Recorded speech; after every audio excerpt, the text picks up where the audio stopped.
تخيل هذا، صافرة النهاية تنطلق، ولأول مرة في التاريخ يفوز المغرب بكأس العالم فيفا، ليس منتخبا أوروبيا ولا من أمريكا الجنوبية، بل المغرب. العالم كله يتجمد من الصدمة بينما ينفجر ملايين المغاربة فرحا. لكن ماذا سيحدث فعلا بعد ذلك؟ إنها الدقيقة 90. المغرب يواجه أحد عمالقة كرة القدم في النهائي.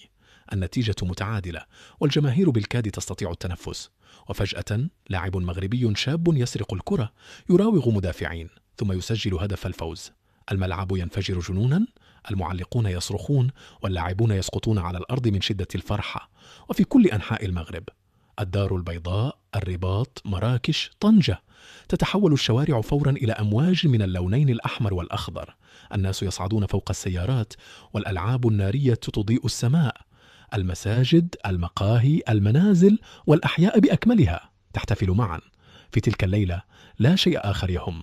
القنوات الإخبارية حول العالم تصفها بأعظم مفاجأة في تاريخ كرة القدم. المغرب يصبح أول دولة إفريقية تفوز بكأس العالم، وفجأة العالم كله يريد معرفة المزيد عن المغرب. السياحة تنفجر، والثقافة المغربية تصبح ترند في كل مكان على الإنترنت. الناس يبدأون في سماع الموسيقى المغربية وتجربة الأكل المغربي وتعلم الدارجة. اللاعبون الشباب في إفريقيا يرون في المغرب دليلا على أن كل شيء ممكن، وحتى جماهير المنتخبات المنافسة تعترف بشيء واحد: هذا الفوز غير كرة القدم إلى الأبد. الملك يهنئ المنتخب، وملايين الناس يخرجون لاستقبال اللاعبين عند عودتهم إلى الوطن. حافلة المنتخب تتحرك ببطء وسط حشود هائلة. الأطفال يلوحون بالأعلام المغربية من فوق الأسطح، والآباء يبكون من شدة السعادة. بالنسبة للكثيرين الأمر أكبر من مجرد كرة قدم، لأن المغرب ولسنوات طويلة كان يستهان به، لكن الآن العالم بأسره أصبح مجبرا على احترامه. أكاديميات كرة القدم تستقبل آلاف الأطفال الجدد الذين يحلمون بأن يصبحوا الأبطال القادمين.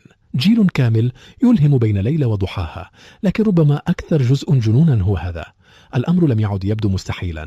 ففي سنة 2022 صدم المغرب العالم بوصوله إلى نصف النهائي. لقد أثبت بالفعل أنه قادر على منافسة الأفضل. لذلك يوما ما قد تصبح هذه القصة حقيقة، وإذا جاء ذلك اليوم فقد يكون الاحتفال واحدا من أكبر الاحتفالات التي شهدها العالم على الإطلاق، لأن المغرب لن يفوز فقط بكأس